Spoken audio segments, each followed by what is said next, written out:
신약 성경 321면에 있습니다. 빌립보서 4장 1절에서 9절까지의 말씀, 신약 성경 321면에 있습니다. 우리 한 절씩 교독하도록 하겠습니다. 그러므로 나의 사랑하고 사모하는 형제들, 나의 기쁨이요 면류가 아닌 사랑하는 자들아, 이와 같이 주 안에 서라. 내가 유오디아를 권하고 순두리를 권하노니 주 안에서 같은 마음을 보라. 또 참으로 나와 멍에를 같이 한 내게 구하노니 복음에 나와 함께 힘쓰던 저 여인들을 돕고 또한 글레멘도와 그 외에 나의 동역자들을 도우라. 그 이름들이 생명책에 있느니라. 주 안에서 항상 기뻐하라. 내가 다시 말하노니 너희 관용을 모든 사람에게 알게 하라. 주께서 가까우시니라. 아무것도 염려하지 말고 모든 일에 기도와 간구로 너희 구할 것을 감사함으로 하나님께 알아라. 그리하면 모든 지각에 뛰어난 하나님의 평강이 그리스도 예수 안에서 너희 마음과 생각을 지키시리라. 형제들아, 무엇이든지 참되며 무엇이든지 경건하며 무엇이든지 옳으며 무엇이든지 정결하며 무엇이든지 사랑을 받을 만하며 무엇이든지 칭찬받을 만하며 무슨 덕이 있든지 무슨 기림이 있든지 이것들을 생각하라. 같이 있습니다. 너희는 내게 배우고 받고 듣고 본 바를 행하라. 그리하면 평강의 하나님이 너희와 함께 계시리라. 아멘. 우리 옆에 있는 분 손 한번 꼭 잡아볼까요? 꼭 한번 잡아보시고 따뜻하신가요? 예, 손 꼭 잡으시고 이렇게 축복하겠습니다. 당신이 진정한 예배자입니다. 야, 예배자입니다. 아멘, 아멘. 오늘도 진정한 예배자, 하나님이 찾고 찾으시는 예배자 되시기를 주님의 이름으로 축복합니다. 빌립보서는 사도 바울이 빌립보 지역에 있는 교회들에게 보내는 편지입니다. 사도 바울은 빌립보 교회에 편지를 쓴 이유가 여러 가지가 있지만 가장 특별하고 중요한 이유는 빌립보 성도들이 처음 복음을 받은 날부터 계속해서 복음을 위한 일에 참여하고 있었기 때문입니다. 대표적으로 어떤 일이 있었냐면 빌립보서는 사도 바울이 감옥에서 쓴 편지이거든요. 사도 바울이 감옥에 있었을 때 그의 필요를 빌립보 성도들이 공개하였습니다. 필요한 것들을 갖다 주고 그 감옥에서도 사도 바울이 복음을 향하여 전진할 수 있도록 도와주는 역할을 빌립보 교회 성도들이 감당했습니다. 그래서 사도 바울은 감옥 안에서도 하나님의 복음의 비밀을 많은 교회들에게 선포하게 되었고 복음을 위한 그 하나님 나라의 확장을 위한 귀한 사역을 감당할 수 있었습니다. 그래서 그 빌립보 교회의 감사와 또 칭찬과 격려를 담아서 이 편지에 담아서 그 빌립보 교회 성도들에게 보내었던 것입니다. 또 하나의 편지를 쓴 이유가 있습니다. 그 이유가 무엇이냐면 그 당시 다른 지역과 마찬가지로 그 빌립보 교회만의 특정한 형편 그리고 그 교회가 처한 어려움 가운데서 든든히 진리 위에 서가라고 이 복음의 편지를 기록하여 보내게 된 것입니다. 상황은 어렵지만 힘들지만 그리스도인답게 하나님의 백성답게 살아가라고 목회적 목적을 가지고 편지를 써서 보낸 것이지요. 그것이 바로 오늘 우리가 함께 읽은 빌립보서입니다. 그 당시의 상황을 보면 왜 빌립보서를 기록하여 보냈는지 더 쉽게 이해할 수가 있습니다. 여러분, 빌립보 지역은요, 제2의 로마다라고 말할 수 있을 정도로 정말 엄청난 혜택을 누리고 있었습니다. 빌립보가요, 식민지 지역이었거든요. 로마가 정복한 땅이었습니다. 그런데 그 빌립보를 특별한 식민지로 만들어서 그곳에 퇴역한 군인들, 그리고 로마의 군인들을 거주하게 하였고 그 땅에 다른 지역에서는 맛볼 수 없는 굉장한 많은 혜택을 허락해 주었습니다. 다른 식민지와는 달리 그곳은 개인 재산의 소유가 허용이 되었고 악명 높던 인두세와 토지세를 감면받는 엄청난 혜택을 누리게 되었습니다. 뿐만 아니라 빌립보에 수많은 문물 그리고 수많은 종교가 들어오면서 그 빌립보 지역이 굉장히 우상 숭배가 가득한 지역이 되었습니다. 정리해보면 빌립보 지역은 많은 풍요로움도 있었고 많은 유익도 누리고 있었지만 그 땅의 혼합주의와 그 땅의 다신 숭배가 성행하였기 때문에 빌립보 교회가 감당하는 어려움은 너무나 컸다라는 것이죠. 빌립보 교회 안에도 이단의 문제가 들어오기 시작했습니다. 여러분, 진짜 복음과 다른 복음이 충돌하게 되면 어떤 일이 일어납니까? 여기서 갈등이 일어나고 다툼이 일어나게 되는 것이죠. 빌립보 교회에 진짜 복음이 있었습니다. 그러나 세상의 흐름에 따라 다른 복음, 가짜 복음이 교회 안에 들어오면서 빌립보 안에 엄청난 갈등과 분열이 일어나게 되었습니다. 오늘 우리가 말씀을 읽으면서 생소한 두 명의 인물의 이름을 우리가 읽었지요. 그 사람이 누굽니까? 유오디아와 순두계입니다. 사실 처음에 이 두 사람은 진짜 복음에 거하면서 오직 예수만 바라보고 살아갔던 사람들이었습니다. 그런데 가짜 복음이 들어오니까 이 유오디아와 순두계가 서로 대립을 하게 되고 갈등을 일으키고 여러 가지 어려움을 당하게 된 것입니다. 이것을 사도 바울이 들었어요. 여러분, 감옥에서 사도 바울이 이 사실을 듣고 마음이 어땠을까요? 정말 신실하게 복음에 참여했던 그 빌립보 성도들이 갈등과 다툼이 일어나는 소식을 들었을 때 사도 바울의 마음은 아마 찢어지듯 아팠을 것입니다. 왜냐하면 그들을 사랑했기 때문에 그렇죠. 그래서 편지를 씁니다. 그리고 그 편지에 그들이 분명히 가져야 할 자세와 태도를 이렇게 기록해서 그들에게 보냅니다. 오늘 4절 말씀 우리 같이 한번 읽어볼까요? 시작! 주 안에서 항상 기뻐하라. 내가 다시 말하노니 기뻐하라. 한 번 더 읽겠습니다. 시작! 주 안에서 기뻐하라. 내가 다시 말하노니 기뻐하라. 아멘. 힘들고 어려운 상황, 걱정되는 상황, 갈등의 상황 속에 지금 사도 바울이 무엇을 권면하고 있습니까? 항상 기뻐하라 라고 권면하고 있습니다. 뿐만 아니라 6절 말씀에 보니까 아무것도 염려하지 말고 기도해라. 8절 말씀에 보니까 모든 일에 너 자신이 그리스도임을 잊지 말고 참된 것과 경건한 것과 거룩한 것, 옳은 것만을 생각하라 라고 권면하고 있습니다. 여러분, 지금 사도 바울이 어디에 있다고요? 감옥 안에 있다고요. 감옥 안에서 지금 이 편지를 쓰는 것입니다.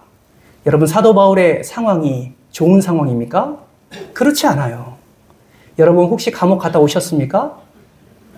안 갔다 오셔서 잘 모르지요. 감옥 안에 기쁨이 없습니다. 뭔 소망이 될 게 없습니다. 희망이 될 게 없어요. 감옥 안에서 기쁨을 누릴 수 있는 거 아무것도 없을 겁니다. 아마 밥 먹을 때는 좀 기쁠지 몰라도 그 감옥 안에서 항상 기뻐할 수 없어요.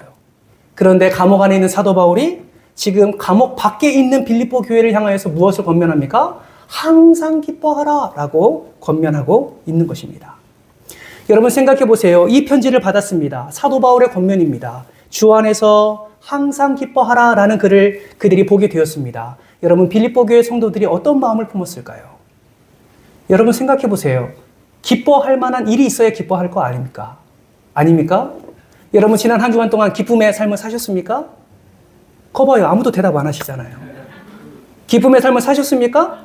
예, 조금 기뻐하시는 분들은 아멘이라고 하셨을 거예요. 기뻐할 일이 있어야 기뻐하죠. 지금 교회가 갈라지고 있는데, 지금 이단이 들어와서 너무나 혼란스러운 상황인데 어찌 기뻐할 수 있겠습니까? 그러나 사도 바울은 그럼에도 불구하고 항상 기뻐하라는 거예요.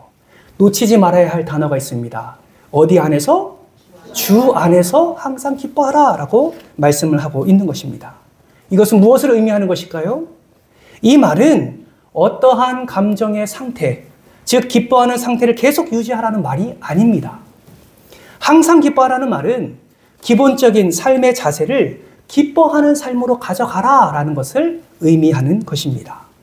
사랑하는 성도 여러분, 이 말씀은 빌립보 교회 성도들에게만 허락해 주시는 말씀이 아니라 오늘 예수의 이름으로 모인 저와 여러분 모두에게 허락해 주시는 하나님의 말씀임을 받으시기를 주님의 이름으로 축복합니다.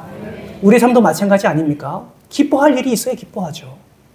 그러나 주님은 말씀합니다. 주 안에서 기뻐할 수 있어. 주 안에서 너희는 항상 기뻐할 수 있어. 이렇게 사도 바울의 입을 통하여서 우리에게 말씀해 주고 있습니다. 그렇다면 우리는 어떻게 주 안에서 항상 기뻐할 수 있을까요? 오늘 함께 본문의 말씀을 나누면서 그 기쁨의 기준과 그 방향성을 함께 살펴보기를 원합니다. 바라고 소망하기는 하나님이 주시는 충만한 기쁨이 여러분의 삶에 넘쳐나기를 주님의 이름으로 축복합니다. 주 안에서 기쁨을 누리는 삶을 살기 위해서 첫 번째, 우리 같이 한번 읽어볼까요? 첫 번째, 시작! 관용을 다른 사람에게 나타내야 합니다. 그렇습니다. 관용을 다른 사람에게 나타내어야 합니다. 5절 말씀은 이렇게 말씀합니다. 너희 관용을 모든 사람에게 알게 하라. 주께서 가까우시니라. 여러분, 주 안에서 기쁨을 누리는 삶의 자세는요, 언제 어디서나 하하하하 웃으며 사는 것이 주 안에서 기뻐하는 삶이 아닙니다. 어느 순간 어느 상황에서 계속 웃고 있는 사람은 병원에 가야죠. 그렇죠? 이건 진료를 받아야 될 사람입니다. 그런 의미가 아니다는 거예요. 정말 기뻐할 수 있는 이유는 관용을 모든 사람에게 나타낼 때에 우리 안에 기쁨이 넘치게 된다라고 성경은 말씀하고 있습니다.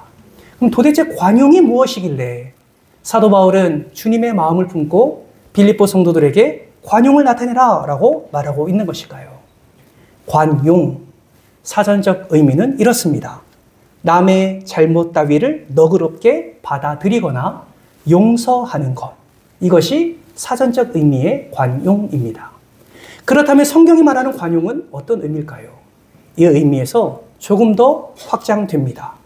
개혁주의 신학자 칼빈은 관용을 이렇게 표현합니다.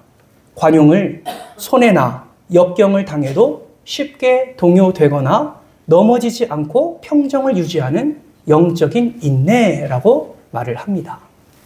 켄트는 자신의 당연한 권리를 포기하고 다른 사람을 향해 너그럽게 대하는 태도다라고 관용을 정의했습니다. 이것을 정리해보면 관용이라는 것은 모든 경우, 어떤 경우에 있어서도 우리는 주님 안에서 여유를 가지고 인내하면서 너그럽게 행동하는 것이 성경이 말하는 관용이다라는 것이죠. 여러분, 우리는 어떤 힘든 일을 겪게 되면 나도 모르게 조급해질 때가 있습니다. 힘든 일을 겪으면 평소에는 그렇지 않았는데 짜증내는 일도 있습니다. 평소에는 그렇지 않았는데 힘든 일을 겪게 되면 나도 모르게 화가 치밀어 오를 때가 있지요. 그러면 주변 사람들이 저 사람 요즘 힘들구나. 좀 이해해주고 그것을 받아주면 괜찮은데 그것을 받지 않으면 서로가 힘들어지고 서로의 관계가 깨어지게 되는 것이죠. 사도 바울은 이러한 사람의 습성을 너무나 잘 알고 있었습니다. 그래서 빌립보 교회 성도들에게 무엇을 말하고 있습니까?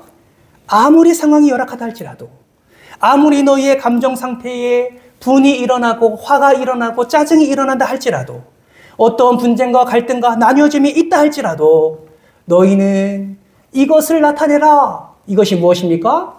관용을 나타내라 라고 말씀하고 있는 것입니다. 우리도 마찬가지입니다. 우리는 삶에 찾아온 어려움을 문제로 여깁니다. 그러나 여러분, 잘 살펴보면 우리에게 다가오는 그 어려움 자체는 큰 문제가 아닙니다. 왠지 아십니까? 여러분 살아보셔서 아시죠? 문제는요, 항상 있습니다. 나에게 있어서 문제는 항상 있어요. 그 문제는 끊이지가 않습니다. 하나의 문제가 해결되는 것 같으면 또 다른 문제가 옵니다. 나에게 있어서 문제는 항상 같이 살아가는 존재와 같은 것이지요. 그러면 진짜 큰 문제가 무엇입니까? 문제가 나에게 다가올 때 그 문제를 확대해서 보는 것이 더 큰 문제입니다. 그 문제가 인생의 전부가 아닌데 다른 중요한 문제들이 있어도 그 문제를 확대해서 보고 그 문제만 생각하니 인생의 어려움이 더 커지게 되는 것이죠. 여러분, 우리의 삶에 문제가 생기면 어떻게 됩니까? 우리의 시야가 좁아지게 됩니다. 우리의 마음이 굳어지게 돼요. 그 문제에 집착하게 됩니다. 다른 것을 보지 못하게 됩니다. 그래서 사도 바울은 이러한 상황 속에서 너희가 주 안에서 기쁨을 충만히 누리려면 너희 마음에 여유를 가지고 너희가 인내하며 너그러운 마음으로 많은 사건과 문제와 사람을 대하라. 다시 말하면 관용을 나타내라 라고 지금 권면하고 있는 것입니다. 이는 살아가면서 한 번 더 생각하고 표현하고 조급하게 느끼는 대로 말하지 말고 조급하게 느끼는 대로 행동하지 말고 여유를 가지고 너그러운 마음으로 성령의 지혜를 구하여 그 은혜를 풍성히 누리라고 말씀하고 있는 것입니다. 이것이 주 안에서 기쁨을 누리는 삶의 방법인 것이죠. 사랑하는 성도 여러분, 저는 여러분을 축복합니다. 문제에 사로잡혀서 원망과 불평하지 말고 주 안에서 너그러운 마음으로 여유를 가지고 생각하고 말하는, 행동하는 주의 자녀들 되시기를 주님의 이름으로 축복합니다. 옆에 사람들에게 이렇게 축복할까요? 따라합니다. 문제에 사로잡혀 원망불평하지 말고 주 안에서 너그러운 마음으로 여유를 가지고 말하고 행동합시다. 주 안에서 너그러운 마음으로 여유를 가지고 말하고 행동합시다. 아멘이십니까? 예, 아멘이에요. 왜 우리가 이렇게 살아가야 됩니까? 사도 바울은요, 5절 하반절 말씀에 그 이유를 분명하게 말씀합니다. 5절 말씀을 보세요. 너의 관용을 모든 사람에게 알게 하라. 주께서 어떻게 하시리라? 가까우시니라. 아멘. 여러분, 주께서 가까우시니라. 이 말은요, 주의 재림이 곧 일어난다 라는 것이죠. 주의 재림을 기다리는 성도로서 주님이 다스리시고 오시는 그 모든 상황을 사모하면서 주 안에서 모든 것이 해결될 것임을 믿고 너그러운 마음으로 많은 이들을 대하라 라고 말씀하고 있는 것입니다. 이것이 종말론적 신앙이고 이 신앙을 붙들 때 우리는 기쁨을 충만히 누릴 수 있게 된다라는 것이죠. 정말 바라고 소망하기는 우리 모두가 주 안에서 관용을 나타내는 삶을 통하여서 하나님의 충만한 기쁨을 누리시기를 주님의 이름으로 축복합니다. 두 번째는 모든 일에 감사함으로 하나님께 아뢰어야 합니다. 6절 말씀 우리 같이 한번 읽어볼까요? 시작. 아무것도 염려하지 말고 다만 모든 일에 기도와 간구로 너희 구할 것을 감사함으로 하나님께 아뢰라. 아멘. 여러분, 이 말씀은 너희는 염려하지 마세요 라는 말씀이 아닙니다. 염려하는 행위를 그치라 라는 말씀도 아닙니다. 이 말씀은 기도의 자세의 중요성을 말씀하고 있습니다. 사랑하는 성도 여러분, 우리가 염려하는 이유가 무엇입니까? 여러분, 염려하는 이유가 무엇이에요? 가정에서, 일터에서, 심지어 교회에서도 우리는 염려합니다. 그 이유가 무엇입니까? 염려의 대부분은 책임의 문제에서 비롯됩니다. 염려의 대부분은 무엇의 문제에서? 책임의 문제에서 비롯되는 거예요. 우리에게 맡겨진 책임의 문제 때문에 우리는 염려하는 것입니다. 왜 우리가 자녀를 위해서 염려합니까? 왜 자녀를 위해서 기도합니까? 그들의 앞길을 열어달라고 왜 간절하게 우리가 하나님 앞에 기도합니까? 부모로서의 책임이 우리 안에 있기 때문이죠. 직장에서 염려하는 것은 내가 맡고 있는 직위에 대한 책임이 있기 때문입니다. 교회에서도 마찬가지입니다. 담임 목사로서 또 중직자로서 성도들로서 교회가 문제가 있을 때 함께 염려하고 기도하고 있는 이유는 교회 안에서의 각자의 책임이 분명히 있기 때문에 그렇죠. 누가 이 책임을 주셨습니까? 하나님이 주신 것입니다. 하나님이 각 가정에, 각 직장에, 교회에서 하나님께서 사명을 허락해 주시고 친히 그 책임을 감당하라고 우리에게 주신 하나님의 사명인 것이죠. 그러므로 여러분, 염려하는 것은 믿음이 없어서 하는 것이 아닙니다. 하나님이 맡겨주신 사명에 대한 책임감으로 인해 우리는 염려할 수 있다라는 것이죠. 그러면 6절 말씀은 무엇을 의미합니까? 하나님이 맡겨주신 사명을 감당할 때 책임감을 가지고 더 감당하기 위해서 염려할 수 있지만 그 염려까지 다 누구에게 맡기라? 하나님께 맡기라 라는 것입니다. 하나님을 신뢰하라 라는 것이죠. 무엇을 통해서요? 감사함으로 나아가는 기도를 통하여 그 염려를 주께 맡기라고 말씀하고 있습니다. 왜 우리는 주께 우리의 염려까지 맡겨야 됩니까? 우리는 믿음으로 고백하잖아요. 나의 하나님이 전능하신 하나님이시기 때문에 그렇습니다. 나의 하나님이 지혜의 하나님이시기 때문에 그렇습니다. 우리의 염려를 맡길 때 하나님이 우리의 염려 위에 더 풍성한 은혜로 부어주실 줄 믿습니다. 여러분 믿으세요. 그 믿음 위에 하나님이 놀라운 은혜로 함께 하십니다. 우리가 염려하는 것보다 더 풍성한 은혜를 부어주셔서 해결하고도 남음이 있는 은혜를 더하실 줄 믿습니다. 아멘이십니까? 하나님이 이러한 분임을 인정한다면 우리는 염려한 일이 생길 때마다 기쁨을 누릴 수 있습니다. 왜요? 그 염려를 주께 맡기니까요. 그리고 맡길 때에 하나님이 기쁨을 허락해 주시기 때문에 어떠한 상황 속에서도 우리는 염려하지 않고 기쁨을 누릴 수 있게 되는 것입니다. 사랑하는 성도 여러분, 혹시 지금 어떤 염려 가운데 사로잡혀 계십니까? 지금이 기회예요, 여러분. 지금 십자가 앞에 나왔을 때가 기회입니다. 여러분, 하나님께 여러분의 염려를 맡기시기를 바랍니다. 남편과 아내의 일로 염려에 사로잡혀 있으십니까? 자녀의 직장과 결혼과 출산과 임신, 수많은 염려 가운데 사로잡혀 있습니까? 건강의 문제로 인하여서 항상 여러분의 마음이 불안하고 염려 가운데 있으십니까? 사도 바울은 오늘 말씀을 통해 분명히 말씀합니다. 모든 일에 감사함으로 기도하라 라고 말씀하고 있는 것입니다. 여러분, 기도는 하나님을 바라보는 것입니다. 기도는 하나님을 의지하는 것입니다. 기도는 염려스러운 상황에서도 하나님께 도움을 요청하는 것입니다. 나의 염려스러운 삶의 상황 속에서 함께 하시는 하나님을 인정하고 그 하나님께 온전히 엎드릴 때 하나님께서 여러분의 삶 가운데 하나님의 평강을 더하시고 모든 지각에 뛰어난 하나님의 평강이 여러분을 지키시고 보호하시고 선하게 인도해 주실 줄 믿습니다. 그러므로 여러분, 염려가 있다 할지라도 그 염려까지 내어 맡길 때 우리는 충만한 기쁨을 누릴 수 있음을 반드시 기억하시기를 바랍니다. 주 안에서 기쁨을 누리며 살 수 있는 세 번째 방법, 세 번째 같이 한번 읽어볼까요? 시작!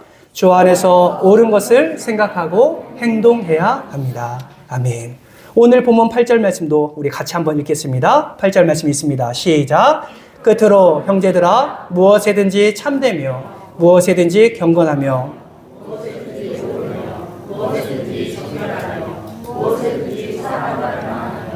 무엇에든지 칭찬받을 만하며 무엇 덕이 있든지 무슨 기림이 있든지 이것들을 생각하라. 아멘. 여기서 무엇에든지라는 말은 무엇이든지라는 것이 더 정확한 표현입니다. 무엇이든지 이것들을 생각하라 라는 것이죠.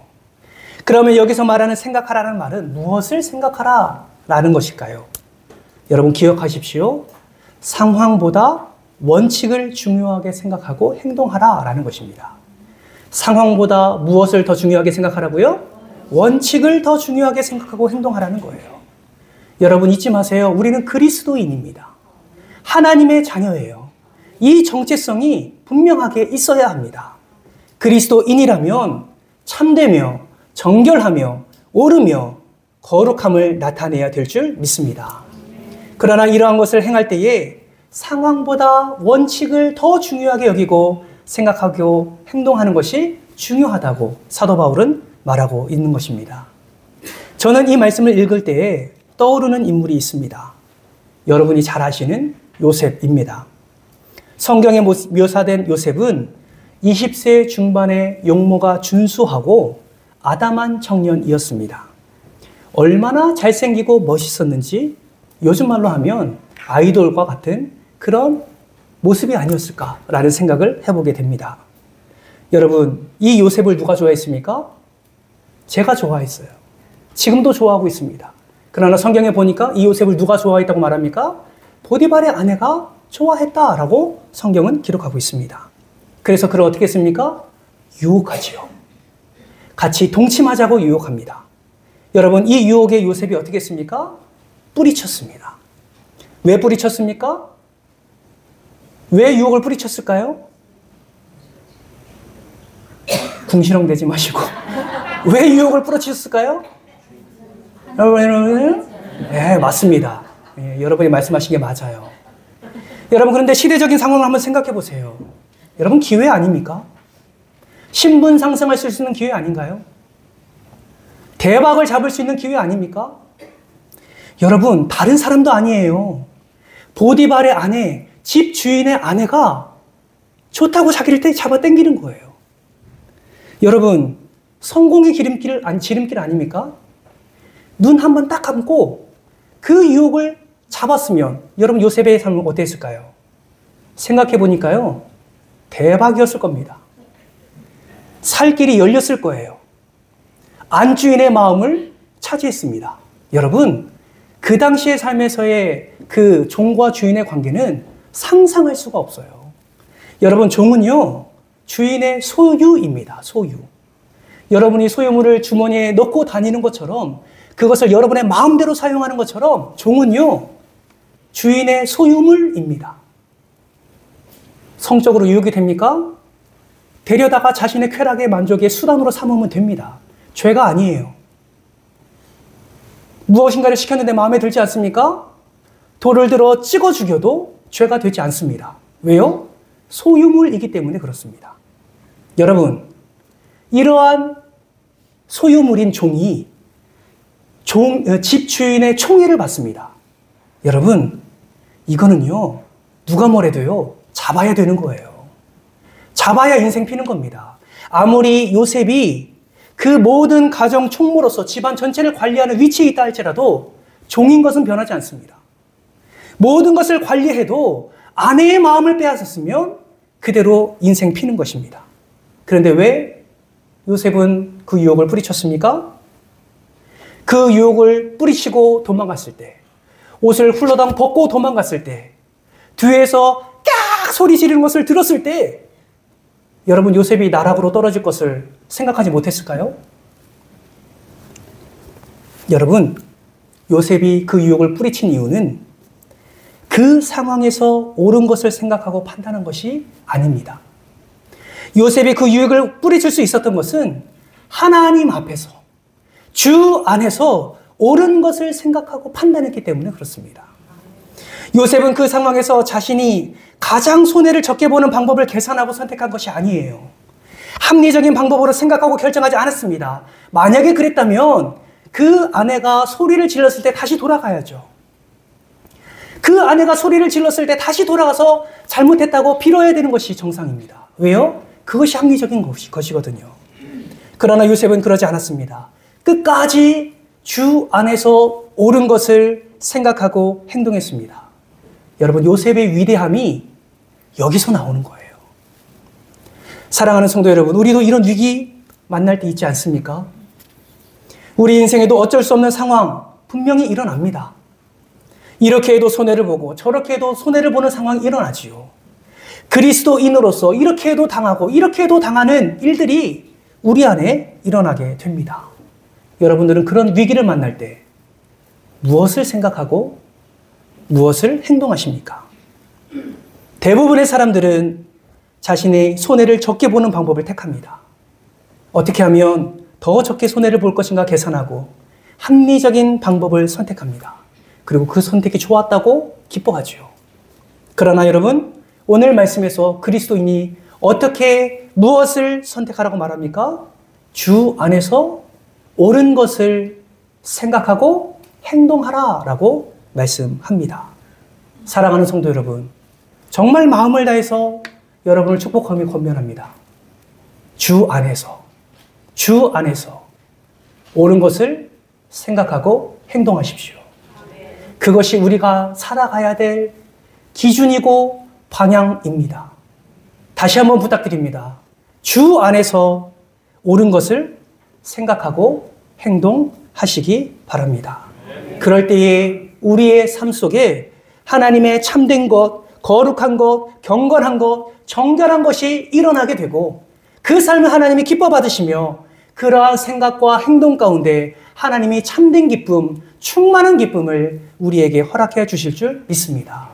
여기서 생각하라는 것은 헬라어로 로기제스테라는 단어를 쓰는데 이 말은요, 마음속에 품으라, 붙들어라, 너의 생각이 머물도록 하라 라는 의미를 담고 있습니다. 주 안에 옳은 것을 마음에 새기시기를 주님의 이름으로 축복합니다. 사도 바울은 이러한 생각을 붙들고만 있는 수동적인 삶의 자세를 우리에게 말하지 않습니다. 더 적극적인 것을 우리에게 요구하고 있습니다. 9절 말씀 같이 한번 읽어볼까요? 시작. 너희는 내게 배우고 받고 듣고 본 바를 행하라. 그리하면 평강의 하나님이 너희와 함께 계시리라. 아멘. 이 말씀에서 무엇을 강조하고 있습니까? 행하라 라는 것을 강조하고 있습니다.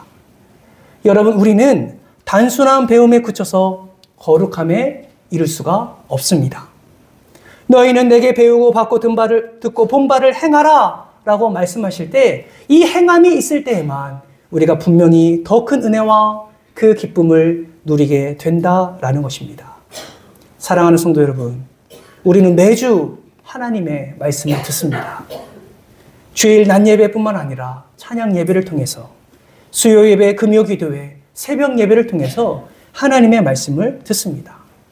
열심히 있는 분들은 가정에서 유튜브를 통해서 말씀을 듣죠. 은혜롭게 잘 말씀을 전하시는 목사님 그 영상을 듣고 말씀을 듣습니다. 어떤 분들은 직장에까지 나아가서 하나님의 말씀을 읽고 묵상합니다. 여러분은 말씀을 배우고 받고 듣고 본 바를 여러분은 행하고 계십니까? 하나님은 우리에게 이렇게 말씀합니다. 순종이 제사보다 낫고 듣는 것이 수양의 기름보다 나으니 라고 사무엘의 입술을 통해서 우리에게 말씀하셨습니다.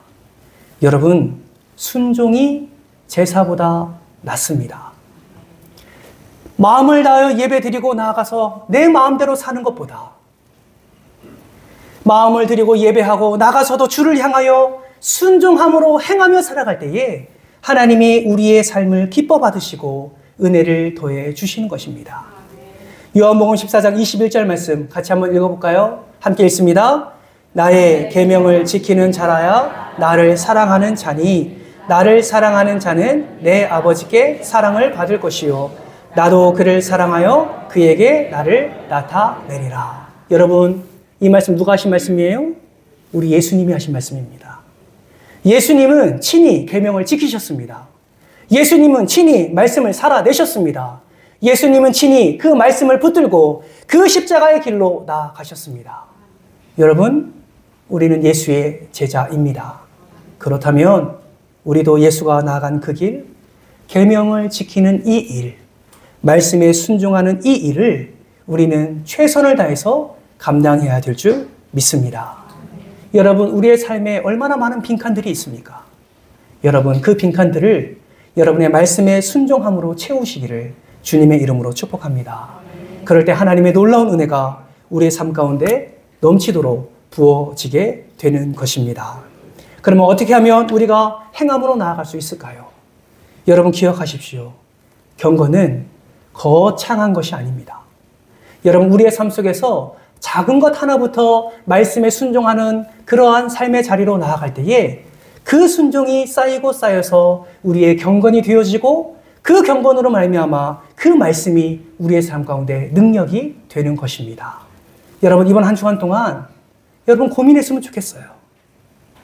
예전에는 예배를 본다라고 했잖아요. 예배를 왜 봅니까? 드려야 되는 것이죠. 예배를 드린다는 것은 무엇을 의미합니까? 내가 그렇게 살아가겠다는 결단의 마음이 담겨져 있는 것입니다. 여러분, 그냥 왔다가 마치 제가 피에로처럼 그냥 왔다가 보고 돌아가셔서 마음대로 살지 마시고 여러분의 삶 속에서 이 말씀을 붙들고 여러분 실천하며 살아가시기를 주님의 이름으로 축복합니다. 그래서 우리는 고민해야 돼요. 말씀 듣고 돌아가서 원래대로 살아가는 것이 아니라 이 말씀을 내가 어떻게 살아가야 될지 고민해야 됩니다. 여러분, 실천 방법을 제가 아무리 말씀드려도요, 여러분 아시잖아요. 남이 말하는 거 행하지 않습니다.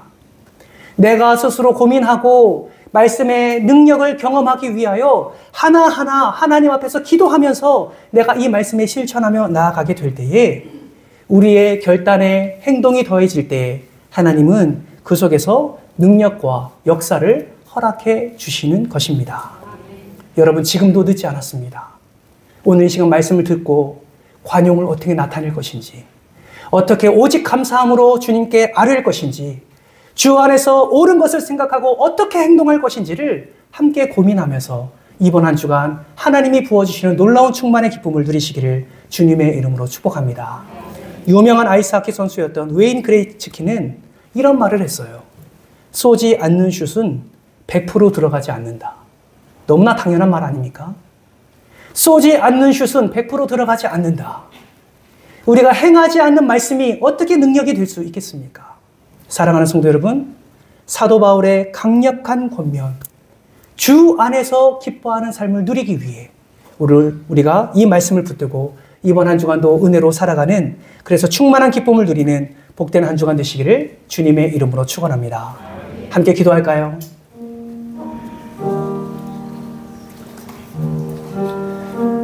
이 시간 기도할 때에 오늘 말씀을 생각하면서 함께 기도했으면 좋겠습니다. 하나님, 지금까지는 내가 관용하는 삶이 없었습니다. 주 안에서 여유롭게 생각하고 인내하지 못했고 그렇게 너그러운 마음으로 살지 못했습니다.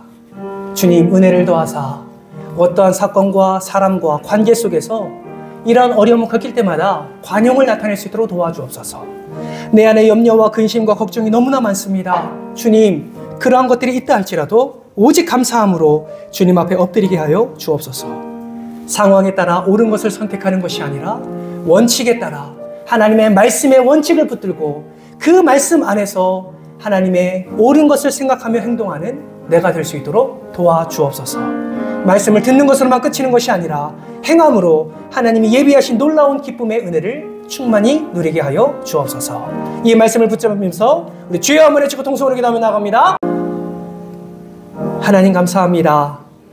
주님께서는 우리의 삶의 주인 되시고 우리의 삶은 친히 지금도 이끌어 주시는 줄 믿습니다. 하나님이 기쁨이시기에 이미 우리 안에 충만한 기쁨이 임한 줄 믿습니다. 그러나 주님, 여전히 우리는 세상의 염려와 근심과 걱정에 사로잡혀 있습니다. 때로는 감당할 수 없는 육체적 고통과 질병, 그리고 사고와 사건, 우리의 마음을 흔드는 일들이 너무나 많이 일어납니다. 하나님, 저희도 항상 기뻐하고 싶습니다. 하나님, 저희도 문제 가운데 사로잡히지 아니하고 오직 은혜 아래 사로잡히는 삶을 살고 싶습니다. 하나님, 그러기에 오늘 우리에게 이 생명의 말씀을 허락해 주신 줄 믿습니다. 하나님, 관용을 나타내게 하여 주옵소서. 염려가 있다 할지라도 감사함으로 주님께 그 자리에 엎드리게 하여 주옵소서. 주 안에서 옳은 것을 생각하고 행동하게 하여 주옵소서. 그래서 그리스도인으로서, 하나님의 자녀로서, 예수 그리스도의 제자로서 가장 선한 것을 나타내며 빛과 소금의 역할을 감당함으로 하나님께서 예비하신 충만한 기쁨 우리가 삶 속에서 누릴 수 있도록 주께서 은혜를 더하여 주시옵소서. 주께서 함께하여 주실 줄 믿사오며 사랑이 많으신 예수님의 이름으로 기도드리옵나이다. 아멘.